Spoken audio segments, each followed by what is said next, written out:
Then when she gets on board, I'll start the tape. Okay, everyone, let me introduce who's in the room with me.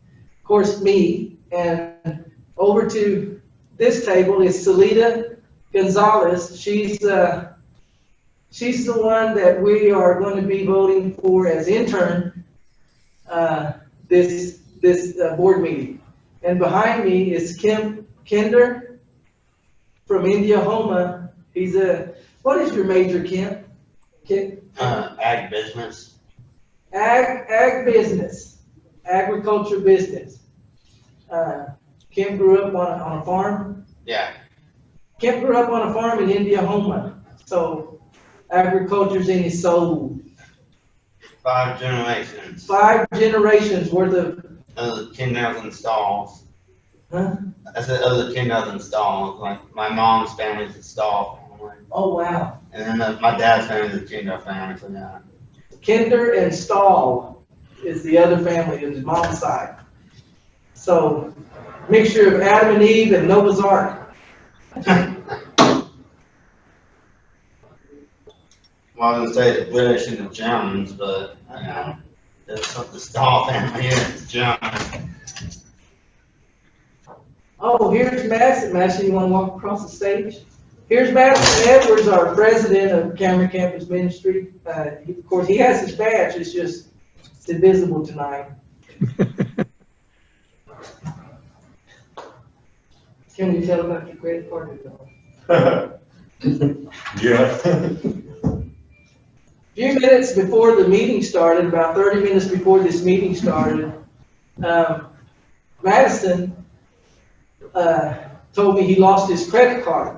So we backtracked several places here on campus, including the office, and we called the gas station where he went last night and thought maybe he found a credit card, and no. But just as soon as I was leaving the office to come back over here, he found it. And so, yay. And there's Casey. Hi. Hello. How is everybody? Well, We're doing it. It's 8:01. And Yeah, you're late. I've got to take a picture. One of my friends in Elgin is saying, did anyone show up? So I'm going to say yes. What's his name? I might know him. Keith Penny. Oh, I don't guess I know him. Okay. He lives in a cave. Are we expecting anybody else, Peter? Tyree is the next in person, but he's not here, and it's already 8 o'clock. Heflin said he'd be here. And I think Heflin is going to be via Zoom if he still has the link. It's possible that, I sent the link too early because people get emails after that, and next thing you know, it just goes down the list, and you have to go search for it. So I think the next time I might send the link one more time, 30 minutes before, and hopefully people don't get a barrage of emails that. But that's what I was say that at this point in time, I normally don't get a whole lot of university that day, so Right, I thought so- the idea to do like 20, 30 minutes before. But we have our pamphlets with each night of the sessions. Each Tuesday night is on our pamphlets. So all the way to the end of September that I'm handing out, so the students can know what's in store for the next coming weeks. And so that's pretty neat. I think we're ready to start. Everybody ready to start? Hair, makeup's done. Okay, we're ready over here. Okay.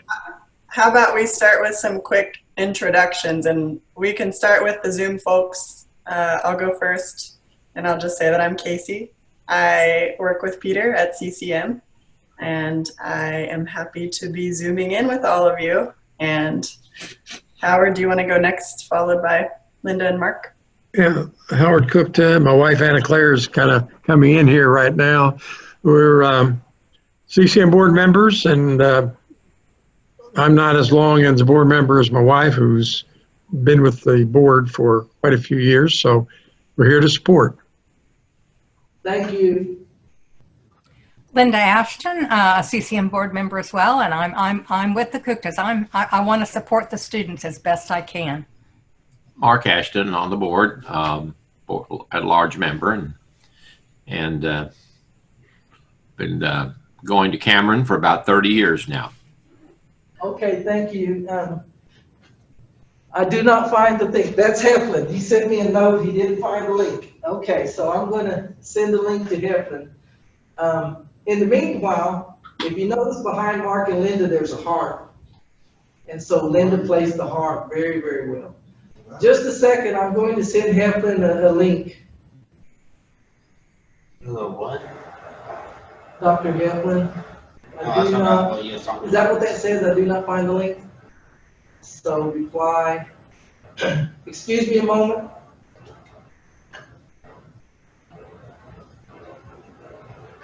Turn that line off.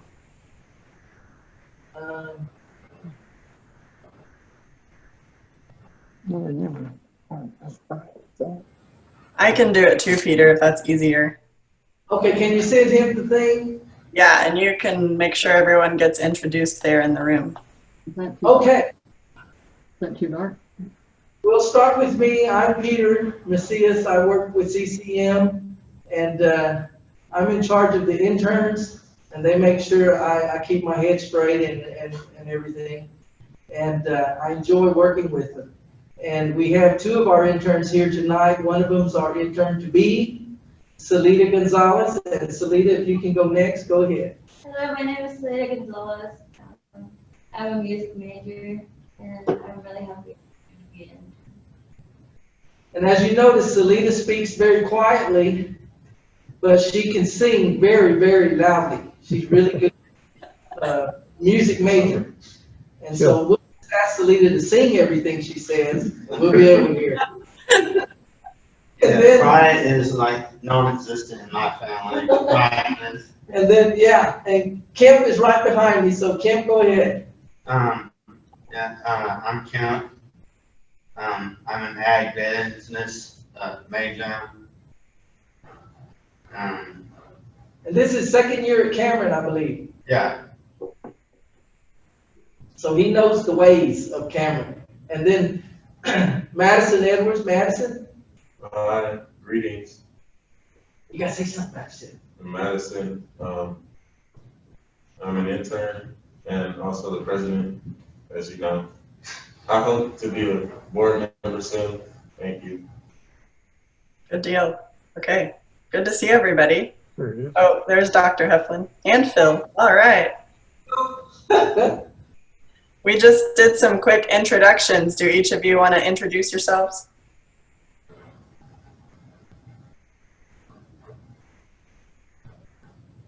Did you hear any of that? Phil, can you hear? I just got on. Yes, I can hear. Can you hear me? Yes, Phil. Introduce yourself, Phil. Okay, I'm on the board of directors. My name is Phil Jones. I've been around CCM a while, and I'm proud of it and excited about this presentation. I wonder how many years we What? Can you introduce yourself? Didn't I do it? No, you did. We're waiting on Dr. Heflin now. Okay. Thank you. Muted. Can you hear us? Okay, Dr. Heflin. Hello, everyone. I'm Dr. Heflin. I teach at Cameron University. I'm almost as old as Phil Jones, and everything is going well. My classes are going well, and so I'm very excited to be Zooming with you tonight. Good to see everyone. Okay. Thanks, everybody. Peter, do you have the video set up to run? I think we can start there. I do. So are we ready? Here we go. Sharing the screen. And if you're on Zoom, if you could mute yourself, I think that would be helpful. Okay. Check the boxes, Peter. Kein heute zu Nomen. Everybody get that okay? Hi, my name is Adam Hamilton. I'm the senior pastor at the United Methodist Church of the Resurrection, and I'm the author of UNAFRAID, Living with Courage and Hope in Uncertain Times. And I want to thank you for inviting us to be a part of this conversation with you. I've got some great guests who are going to be joining me for these conversations and joining us for these conversations. And I wonder if you'd each just say a word about yourselves. Thank you for the invitation. My name is Carlos Rosa. I grew up in the Methodist Church in Mexico City. Somehow I ended up in this great country, and through trying to jump in different vocations, God brought me back to work in the church. And so today I'm serving as an elder in the United Methodist Church. My name is Marie King. I've been bivocational for a number of years. I'm a registered nurse. I'm also a faith community nurse, and I'm also an ordained clergy with the United Methodist Church, a deacon. And I'm Ginger Rothis, and I just finished seminary in May and am currently serving as a care minister at our Resurrection Downtown campus, and I write and teach classes for our women's ministry at our Leawood campus. And I too am second career. I was a business consultant in my first life. Well, I am so delighted that all three of you are here as conversation partners with me, and this is a really important topic that we're covering. As we begin talking about fear, everyone struggles with fear. I've traveled around the world. No matter where I've gone, I ask people, do you wrestle with fear? What does fear look like for you? And I've yet to find a person who says, no, I never struggle with worry or anxiety or panic or fear. I mean, we all wrestle with these things. And so it's such a universal concern. And it was in listening to and hearing people talk about their fears that I thought, it'd be good to really spend some time researching this, studying this first as a pastor to help the congregation that I serve, and then for a broader audience to really talk about how do we deal with fear? How do we overcome fear? How do we live with courage in the face of our fears? And so that's what we're going to talk about today.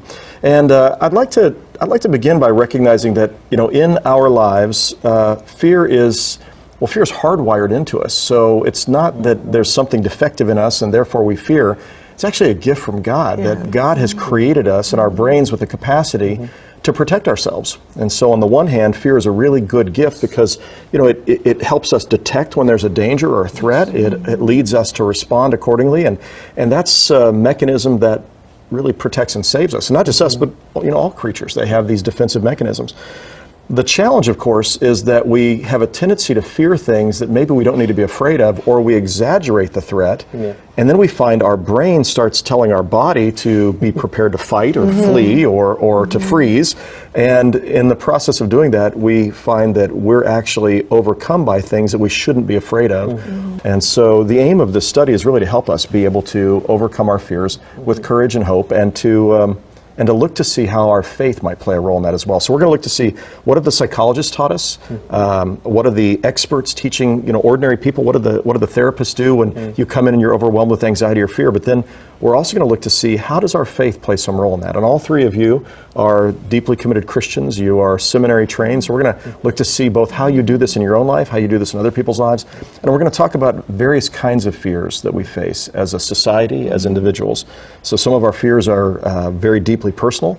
Some of them are fears for what's happening in our society or our world, or fear of other people. And over the next 5 weeks, we're going to explore each of these kinds of fears and see how our faith and how common sense and the wisdom of experts might help us overcome our fears. So I'm really excited that you're going to help us in that conversation together.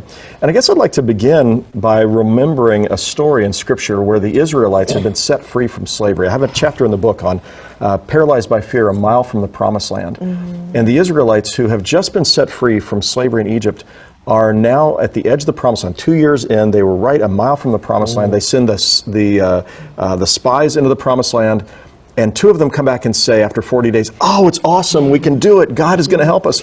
And 10 of them say, "We can't do it. We look like grasshoppers, and these people on the land look like giants." And tragically, they spend 38 years paralyzed by fear, a mile from the Promised Land. So I'd like to begin with that point, and just to ask the question: how do you see, and how have you personally experienced fear either paralyzing you in life or the people that you know or care about? How have you wrestled with fear in your lives? I think that there's an element of with fear is that we want others. Sorry to interrupt. Casey, can we send Mary DeZendele the link? Yes, I'll do that right now. Okay, I'm gonna continue with the video.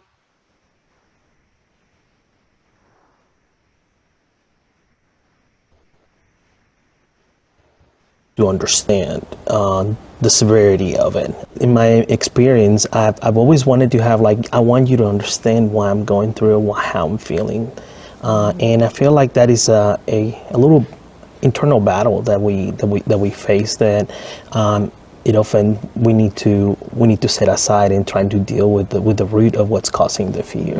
Yeah. Absolutely. I think for me, I felt a year away from the promised land. On my third year in seminary, I was so close to graduating, and 3/4 of the way through, and was really struggling with calling.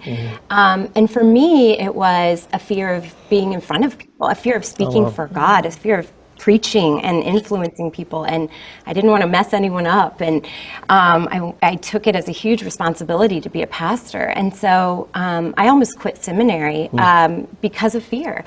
And then I had to kind of reframe it. My prayer life became, God, how would you have me use this seminary education? Because I'm not seeing myself fit in this box that my friends are pursuing. Is there a different way that I could reach graduation or the promised land? And for me, it became writing. And it became that I would, instead of public speaking, it was public writing. And I still am fearful when I hit that blog post send button, but it turned into writing classes.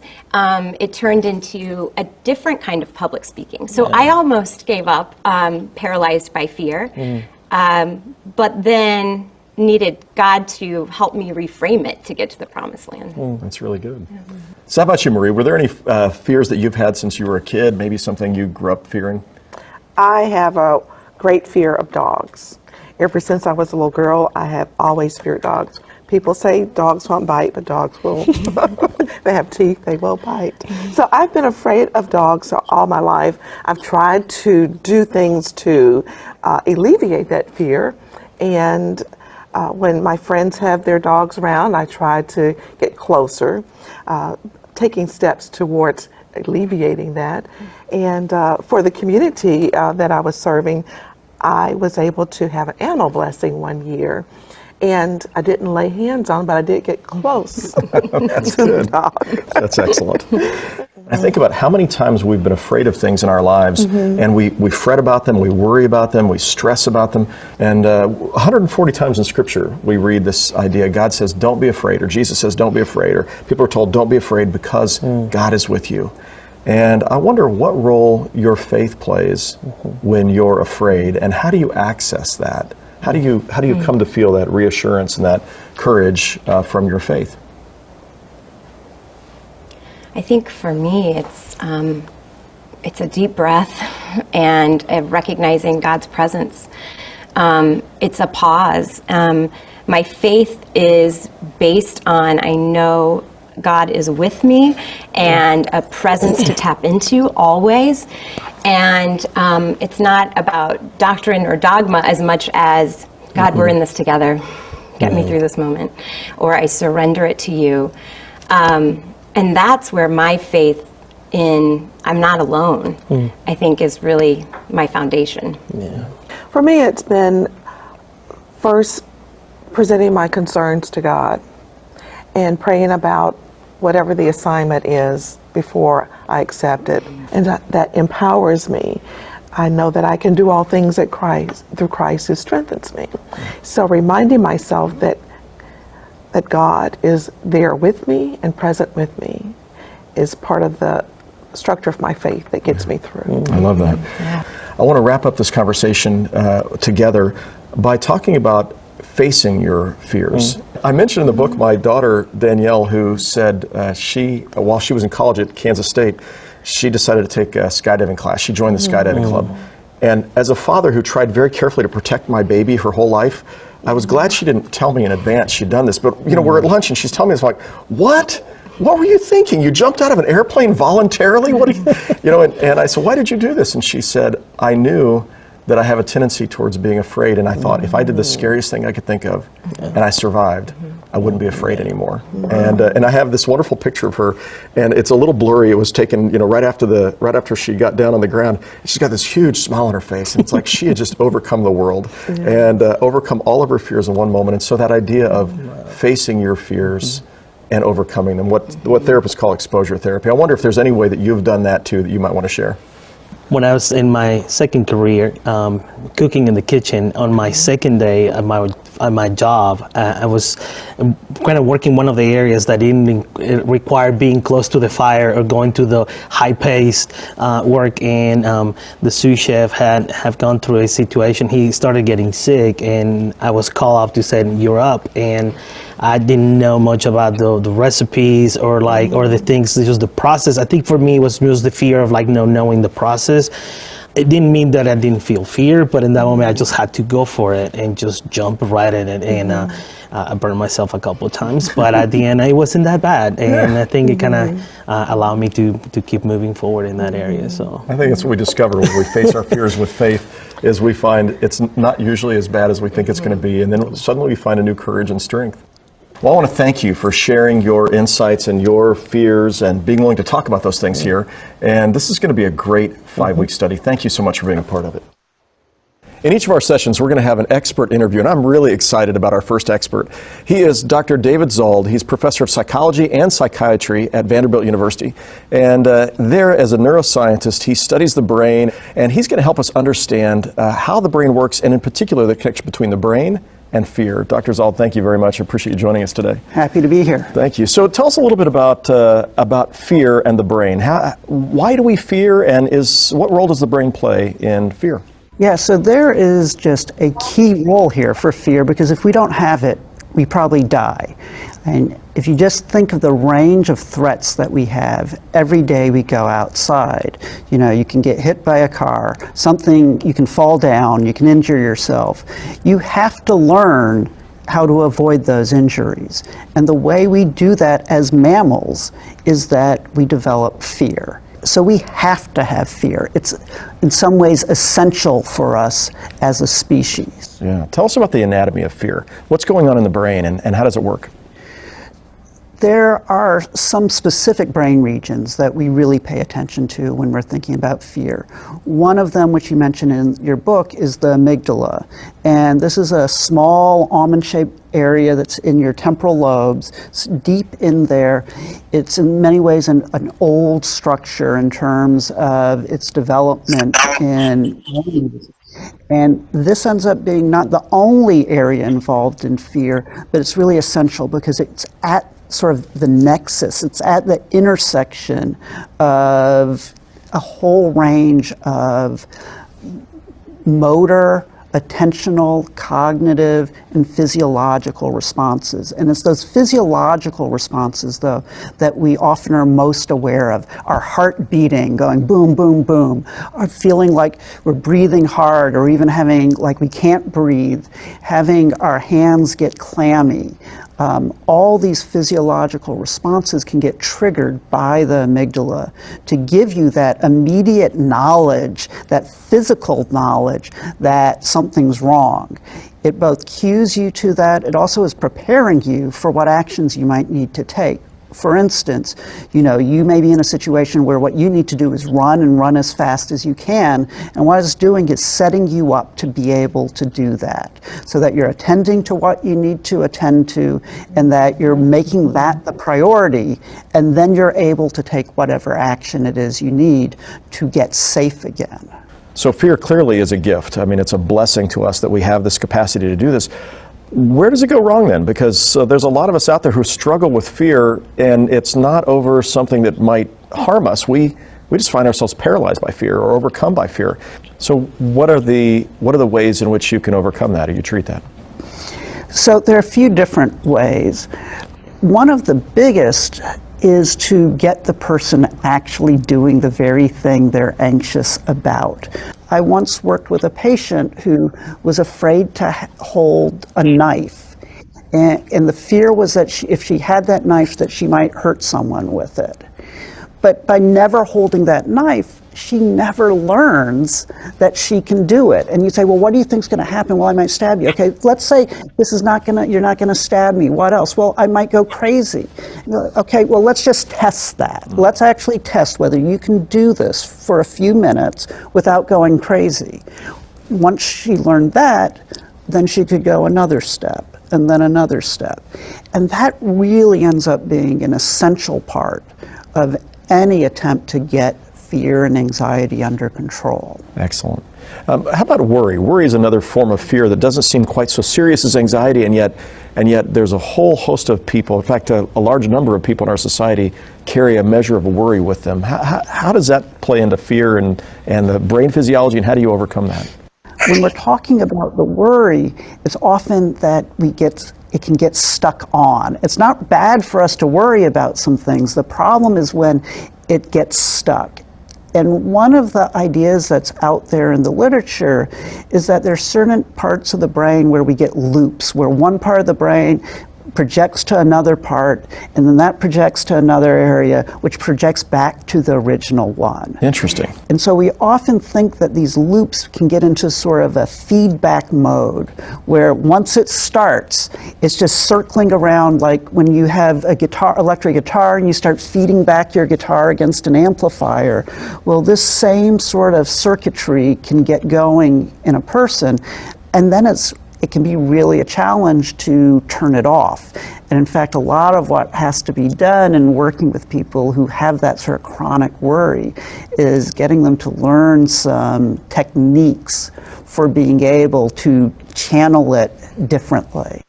Dr. Zoll, this has been a wonderful interview. Thank you so much for being a part of this. And I want to say that this is the end of our first session. We've got a great journey ahead of us as we're studying how we can live unafraid, not without fear altogether, but how we can live unafraid with courage and hope. I look forward to seeing you next week.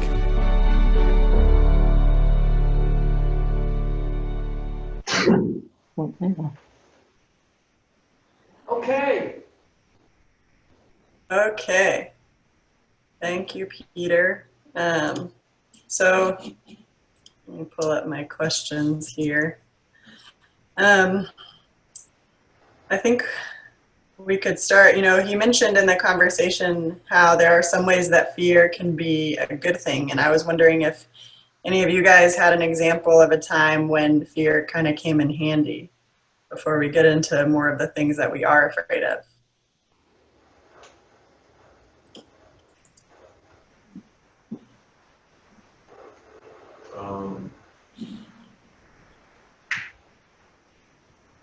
Well, I'm just thinking about the area in which we live and so close to the Wichita Mountains and so forth. And when we're out in the mountains and we're exploring and going down trails and one thing and another, we have eyes in the front of our head, the back of our head, the top of our head, because we're watching for snakes, we're watching for this, for that, the other, because we have poisonous things in this area. So we do live with the mechanisms that we have that keep us safe in times of danger. Yeah, that's a great example. And also the fact that we're wearing masks, we're Zooming, is a result of fear of this COVID virus. That's some of it. Yeah. So sometimes these fears are rational. They are there to help protect us. But sometimes all of us at times have fears that are more irrational. And that's universal, and it's not something to be ashamed of. But I thought we could talk about what specific fears some of you might have right now. And those could range from anything. I mean, it could be a fear of COVID on a global level, or just nervousness of starting a new semester. Anyway, is anybody willing to share kind of maybe a fear that's been on their mind lately?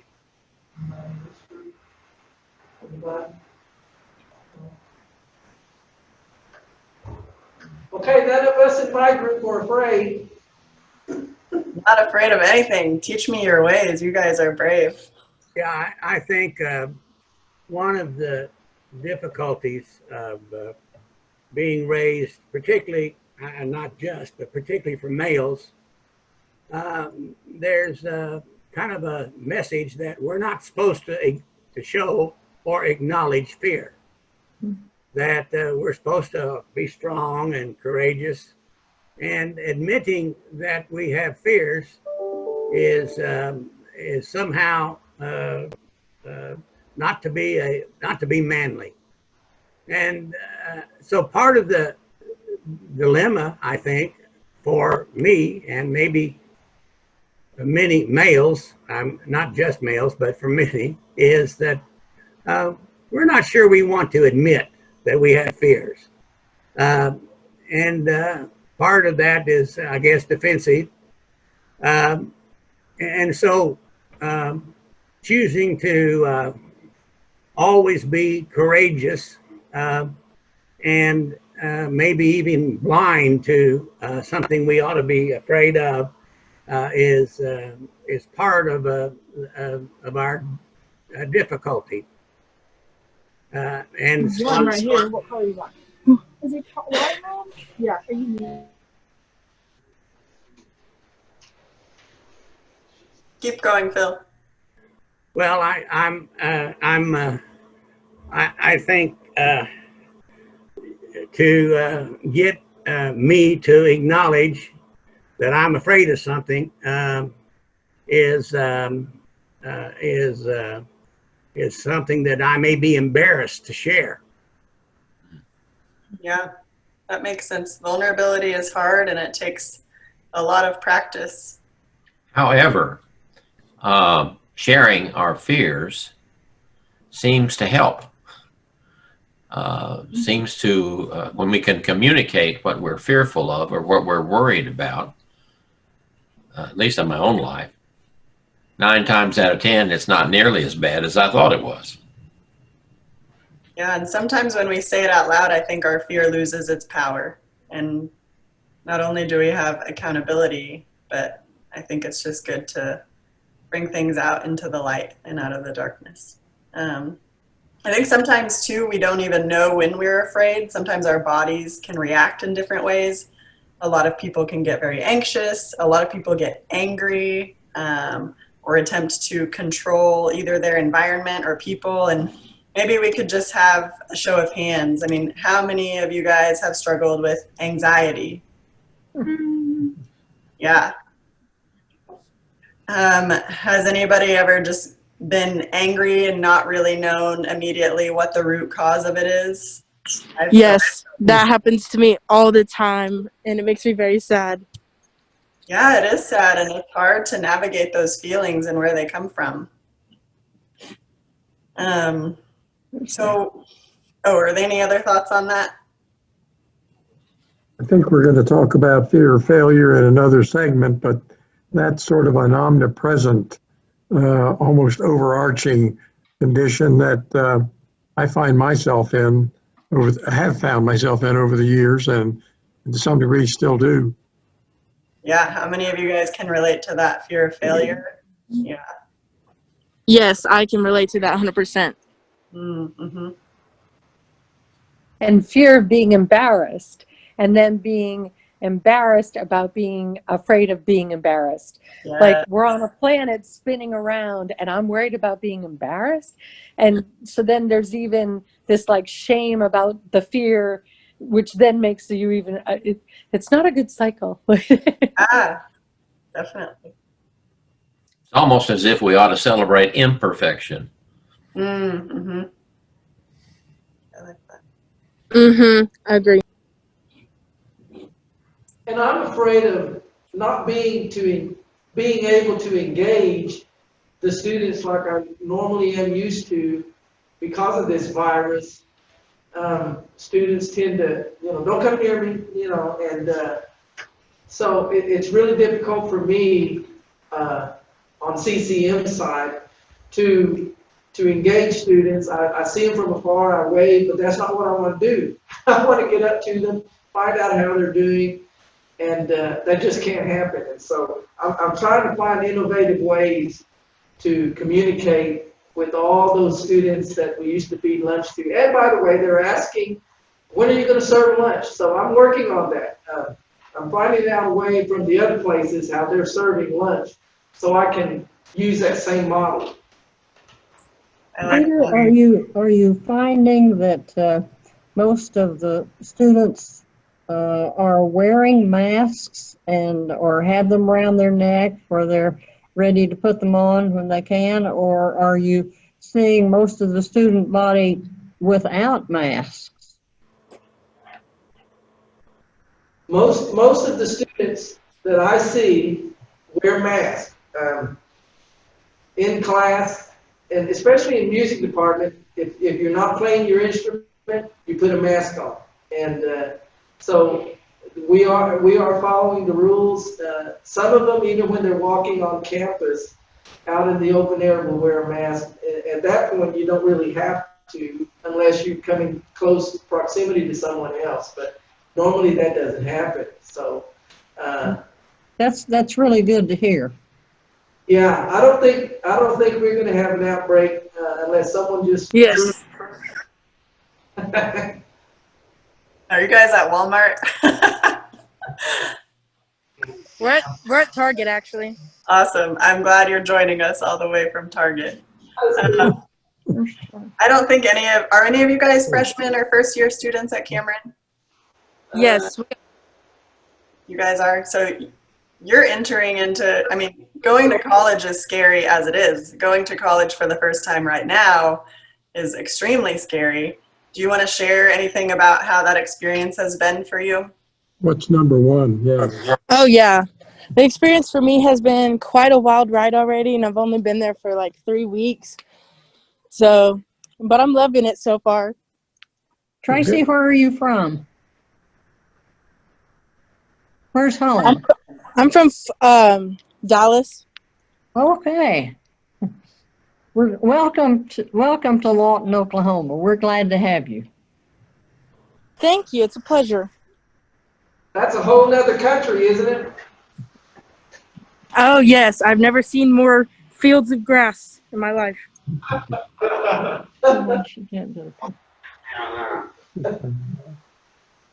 Tracy, I'm curious how you've been able to connect with people just given, or how you have felt reached out to maybe by the community at Cameron, just given social distancing and how different things are right now.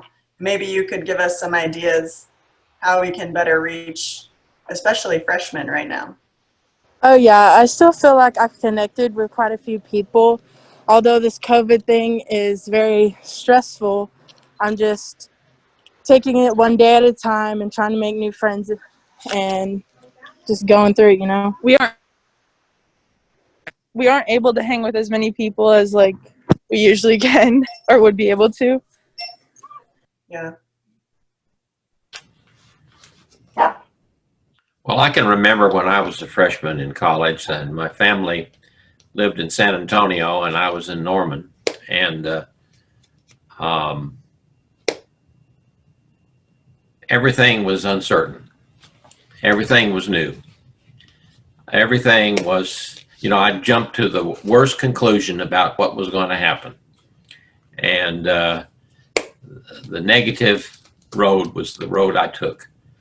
And but then as I got involved in it, and as through experience and communication, and I was able to understand that there was some adventure here. There was something new. There was something to invest in. And after a while being connected, that's important, to be connected to a community. Once I was connected to a community, it seemed like that fear was less overshadowing. Mm-hmm. But I think it is a very anxious time when either a person comes from a metropolitan area to Cameron, or a person comes from a rural area. The anxiety is there on both fronts, and communication, I think, is the key there to handling that. Yeah, that's excellent.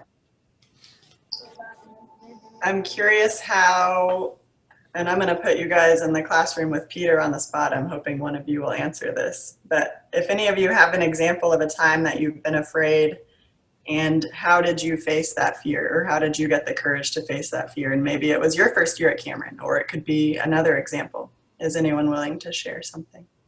Yeah, my fear when I came was definitely meeting new people and the guys there for sure.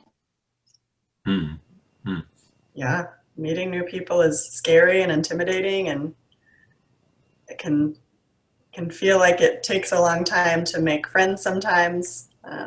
But then, like what Mark was just saying, once you have that community, those fears finally subside. And it takes different amounts of time for different people, but the community is definitely there at Cameron. But I can understand how right now too, it's especially more difficult to find those people that you really connect with. Well, it seems like in community, especially in the college context, a fear that I had, a worry that I had, was resolved by somebody who had experienced a resolution of that fear, who had tackled it. So that's one thing I can take off my list.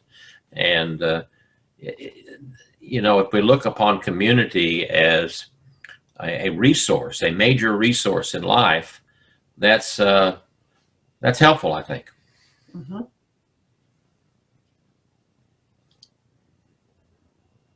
Yeah. I was in the 4th grade when I started to learn English. For kindergarten to the 3rd grade, I spoke Spanish. I didn't speak any English at all. And that made me afraid of the people at school.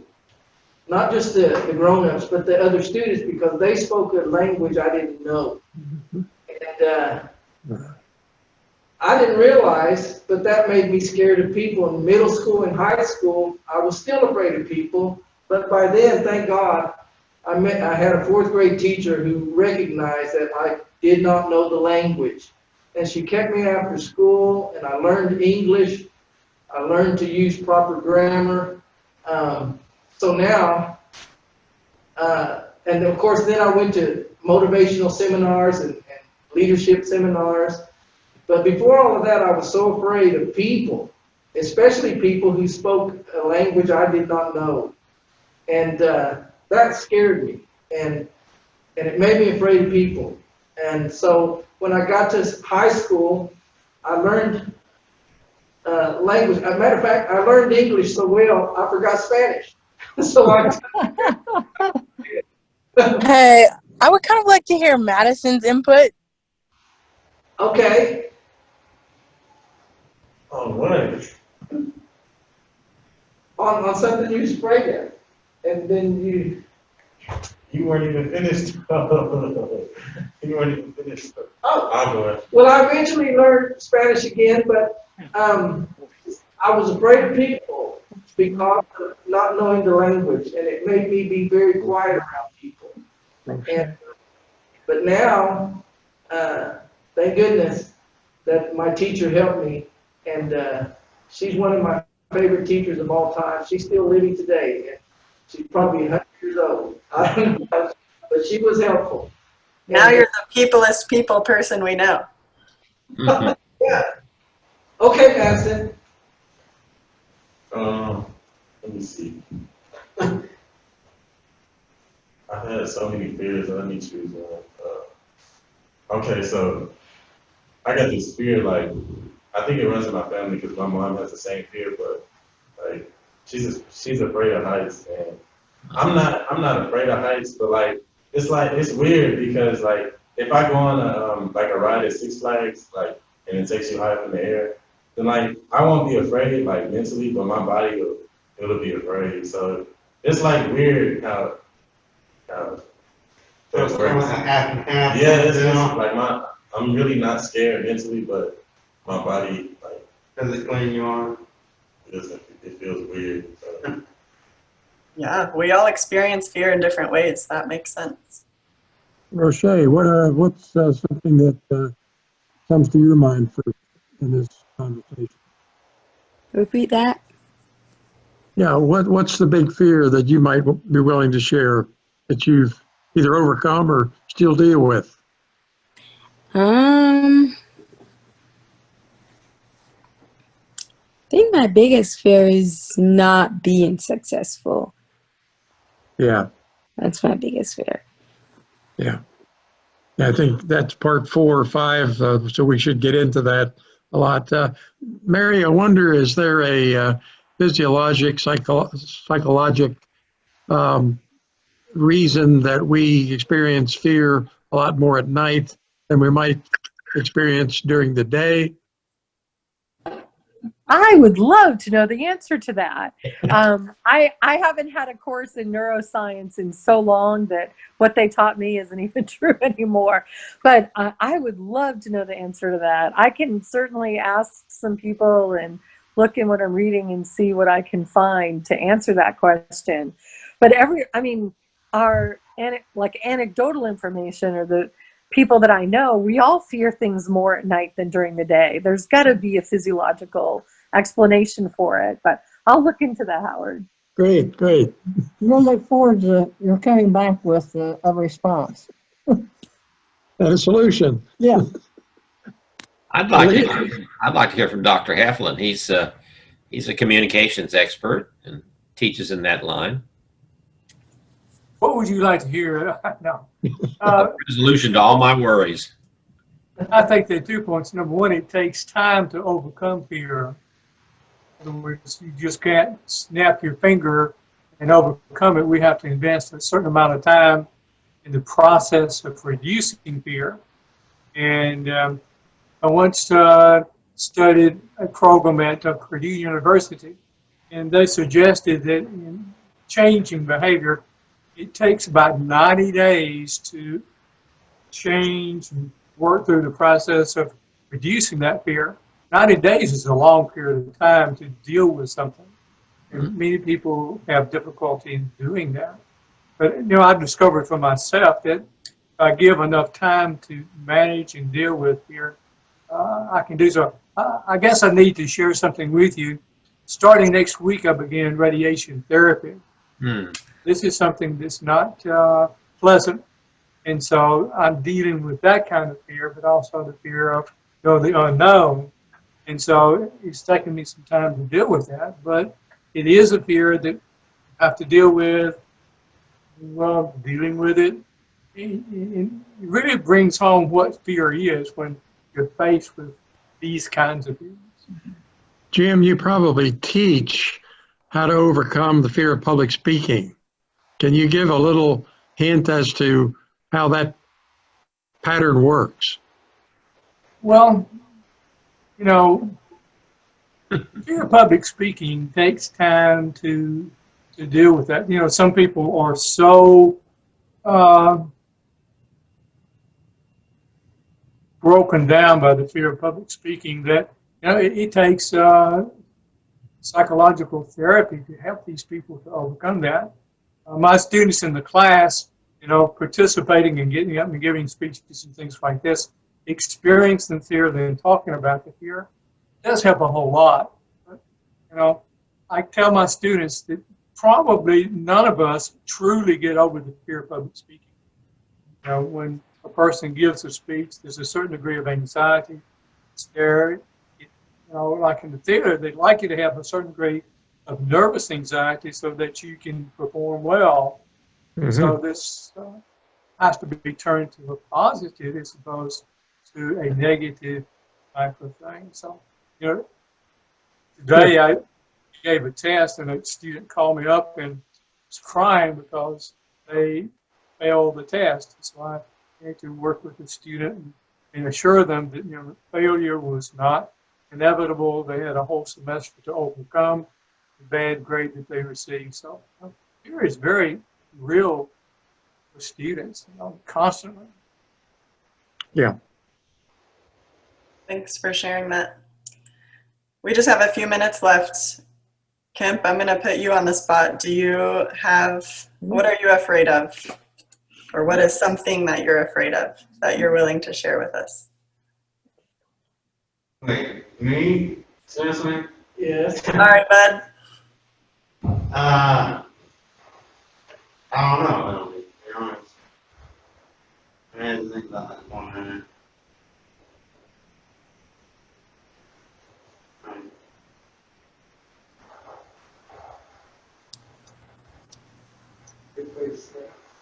I think everybody is, but that's part of the makes my life.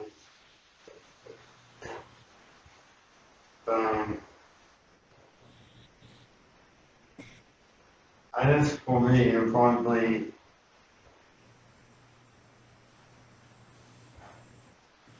well, I don't know. Like, be honest with you. Or maybe like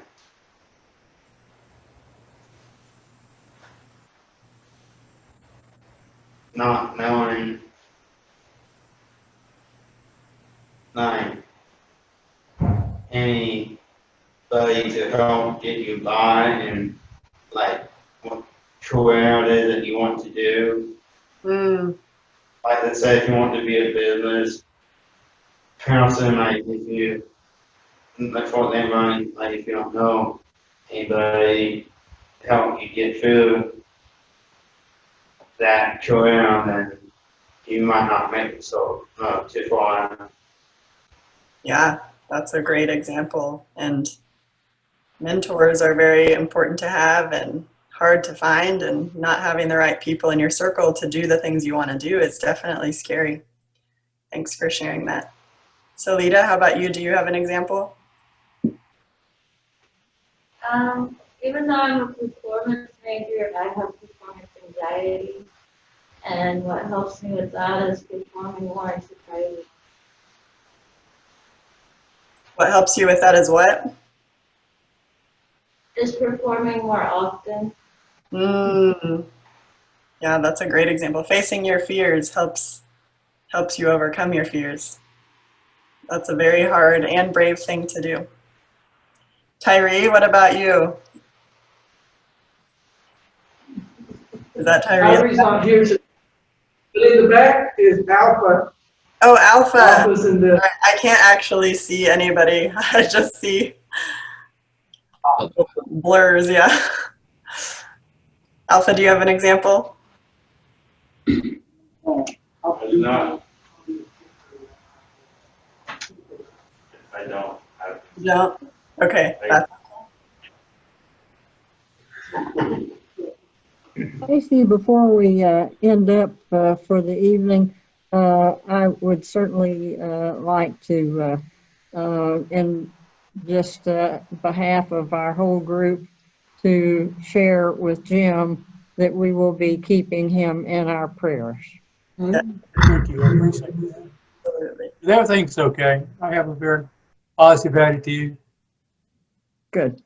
It takes a lot to overcome an old Mississippi boy.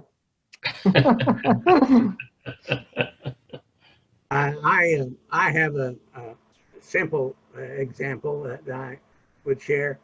I have this good friend, actually, who pretty close to me, who anytime we're going to go into a group meeting where there are strangers, she doesn't want to go. And she, oh, I wish I didn't have to do this. I wish I didn't have to do that.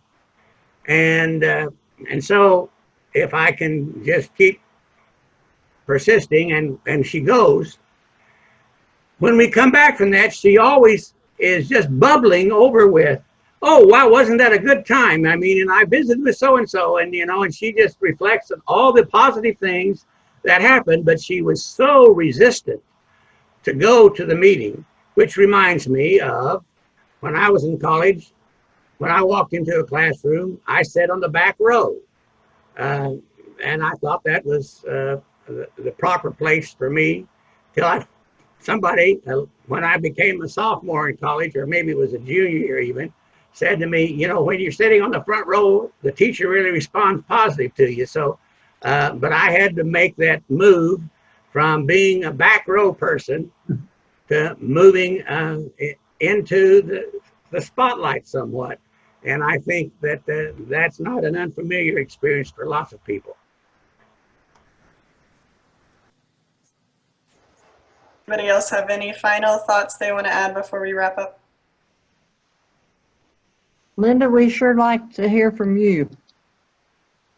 Well, the one thing that was kind of going through my mind is I dread making calls like to credit card companies or appliance, getting something fixed, because I'm always thinking it's something stupid that I have done that's caused the problem.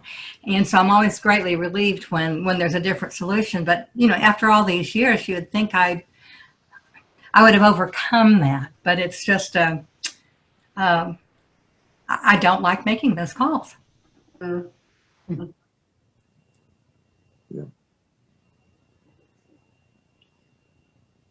Well, sometimes people manipulate our fears. Mm-hmm. Sometimes they create the fear within us intentionally. And I think we have to always be careful on how people make us feel. Yeah, absolutely. People and the media or Facebook, there's a lot of things circulating out there with the intent to make you scared.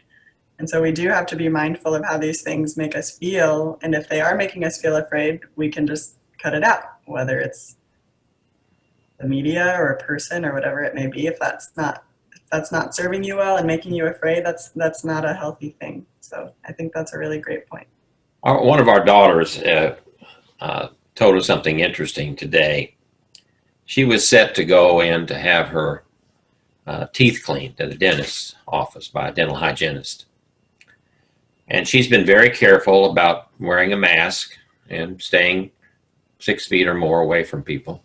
She goes in there, and the receptionist and another lady working there in the dental office, they don't have a mask on.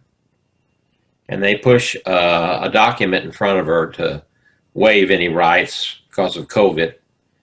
And I'm very proud of her. She says, "I'm not signing it," and she left. I thought that was a good thing to do. Yeah. Yes. Good for her. Yeah. Okay. Well, it was good to see everybody. Thank you for coming and being here and participating and being vulnerable. I know fear is a hard thing to talk about. Peter, do you want to share what's up next week? And then I'll send us off with a little benediction. Sure. Next week, again at 8 o'clock, we're going to talk about racial diversity and crime. It's racial diversity and crime. And I will put the link to the meeting and the information of the flyer on the Cameron University group page on Facebook and on the Cameron Campus Ministry Facebook page as well. So you can search those pages and find it. And for those who came via Zoom and I have your phone number, I will text that information to your phone so you can keep in touch. And if you'd like to come by the office, South Shepherd, room 222, I have the pamphlets for each session all stapled together so you can pick one up and you'll know what's happening every week. Thank you. Sounds good. And I just want to challenge, especially you guys who are upperclassmen. I mean, now is a hard time to be a college student, and it's especially a hard time to be a freshman. So if you find any opportunities to encourage either freshmen in your classes or in your circle, please do so. And I will just say this: may God go before you to guide you, be behind you to encourage you, above you to watch over you, and beneath you to support you. May you discover the presence and peace of God within you and know that God will always be your friend. And that's it. Thank you. See you next week. Bye-bye. Night.